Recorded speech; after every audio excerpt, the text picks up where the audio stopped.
ने चांद के दक्षिणी ध्रुव पर सॉफ्ट लैंडिंग कर इतिहास रच दिया। ऐसा करने वाला विश्व में भारत पहला देश है। हालांकि इससे पहले कई देशों ने चांद पर कदम रखा है, लेकिन दक्षिणी ध्रुव पर केवल भारत ने ही जीत का परचम लहराया है।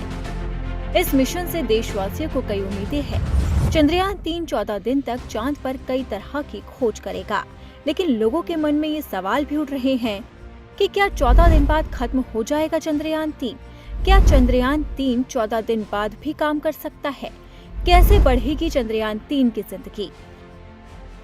दरअसल 14 दिनों के बाद चंद्रमा पर रात हो जाएगी और वहां का तापमान काफी बढ़ जाएगा।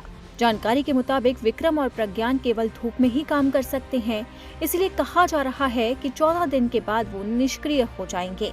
लेकिन इसरो के वैज्ञानिकों का ये भी मानना है कि 14 दिन बाद फिर से सूरज के निकलने पर विक्रम और प्रज्ञान फिर से एक्टिव हो सकते हैं।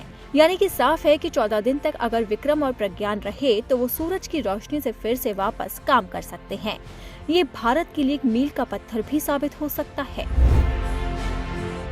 वहीं इंसान लगातार चांद पर बस्तियां बसाने की बात करता है। कई बार खबरें आती हैं कि चांद पर जमीन कितनी महंगी बेची गई है या चांद पर इंसानी कॉलोनियां बन रही है। ये सब भविष्य की लड़ाई है और इसके लिए ही दुनिया भर की कई स्पेस एजेंसियां अपना सब कुछ झोंके हुए हैं। चांद पर भेजे गए चंद्रयान 3 का मूल मकसद दक्षिणी ध्रुव पर पानी की खोज करना है, लेकिन इसके अलावा भी कई ऐसे पहलू हैं जिसके लिए इसरो पूरी तरह से तैयारी कर रहा है।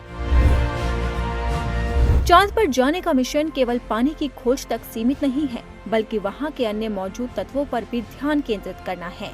इसमें हीलियम 3 जैसे तत्व भी हैं, जो भविष्य में ऊर्जा के लिए काफी उपयोगी साबित हो सकते हैं। चांद के इस हिस्से में पानी की संभावना है, लेकिन यहाँ की टोपोग्राफी काफी अलग है। यहाँ हिस्से के एक बड़े भाग को रोशनी नहीं मिलती, इसलिए यहाँ के पावर जनरेटर का महत्व है। चीन भी चांद की तरफ कदम बढ़ा रहा है और कुछ हिस्सों में मानवीय कॉलोनियों की योजना बना रहा है। इसके अलावा चांद पर कई ऐसे तत्व हैं जैसे कि हीलियम 3 जो इलेक्ट्रिसिटी बनाने में मदद कर सकते हैं। आने वाले 2-3 साल में चांद पर पहुंचने वाले देशों की रेस तेज हो जाएगी और अगले 2 साल में ही दुनिया भर से 9 से 10 मिशन लॉन्च होने वाले हैं। लेकिन भारत ने उससे पहले ही इतिहास रच दिया है।